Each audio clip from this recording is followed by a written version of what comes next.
The Breakfast Show Wednesday mornings, the 7th of July, 7:54. Let's talk about this. Something that I know an awful lot about because my mum is a Scout leader and has been for over 30 years. The Scouts have been a lifeline for thousands of children in the last year, moving sessions online to provide much needed friendship and fun. The movement relies on volunteers to keep it going, but they've seen a drop in numbers because of the pandemic. They recently launched a campaign to recruit 5,000 volunteers. And as part of the BBC's Make a Difference Happy Heads campaign, we are helping them.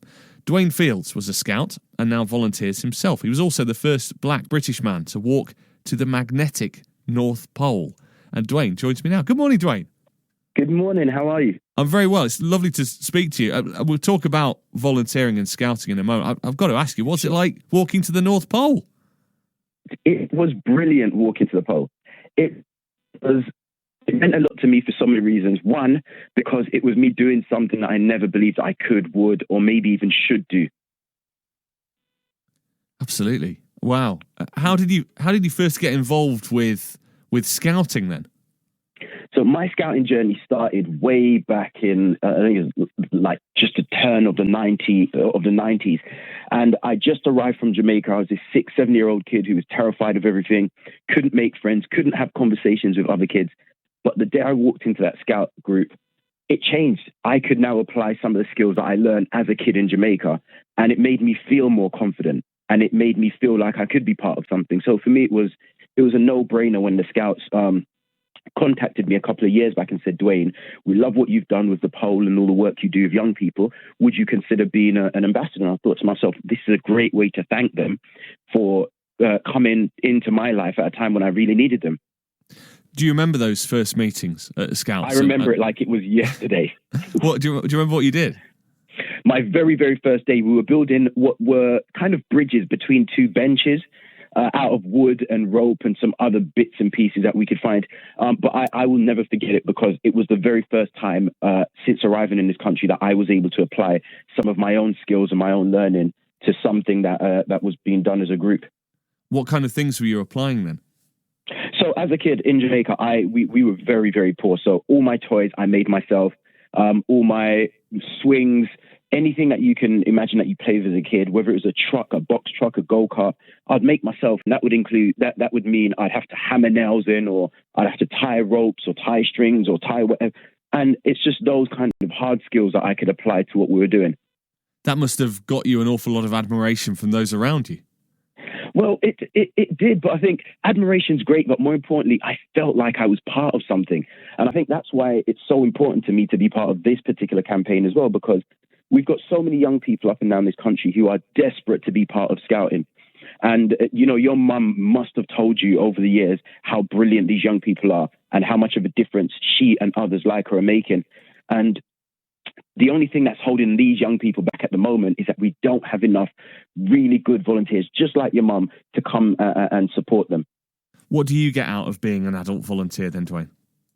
Oh, so as a scout volunteer, as an ambassador, it's the best thing in the world when you see a young person get something that they didn't understand before. When you see them come out of that shell, when you walk into a hut and there's a shy young person there who's never been part of anything, who's never been part of a team, never been given the opportunity to lead or to learn hard skills and soft skills, the moment they're given that opportunity and they take it and they run with it, and you just see them bloom and they start to shine and they start leading and taking charge and they start applying the skills that they have to the activities that you're doing. There's no reward greater. Honestly, I get to go down on the ground and see the young people, hear their stories, talk to the volunteers, talk to the leaders, and every single time it just makes me so much prouder for what I'm my part of in Scouts. Are you impressed with, I suppose, the resilience that's been shown during the pandemic, in that so many groups have just been meeting online, face to face, haven't they? Listen, I couldn't be prouder of how they've transitioned from going into their groups every week to now, guys, I think it just embodies what scouting's about that adaptability, that almost being prepared. You'd think they were prepared for this, the way they made that transition. All the skills that they can still continue to show, the skills for life, friendship, confidence, empathy, teamwork, all these things they can still carry on online. I didn't know you could make camps in some of the places I've seen Scouts making camps on online. I mean, under the kitchen cupboards, the staircase, turning sofas around. I don't know how the parents put up with it, to be honest. Finally, Dwayne, can anyone be involved with scouting? Do you have to be an outdoors type of person? Those stereotypes are gone, aren't they? Yeah, no, absolutely, they're gone. So scouting's all about learning and building. And if you're a volunteer, if you're someone that wants to volunteer, you don't have to know all the skills on how to do every single knot. Don't test me. I don't know every single knot. But you can learn those skills. It's all about learning. It's all about teaching. We will teach you the skills that you need as long as you're coming with a positive attitude and a willingness to be a positive impact on your community and help young people, empower and inspire young people.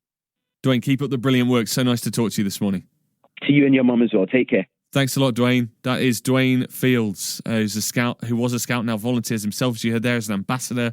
If you'd like to volunteer for the Scouts, and hearing Dwayne talk, I think I feel like running off now and filling in the form. It's very inspiring stuff.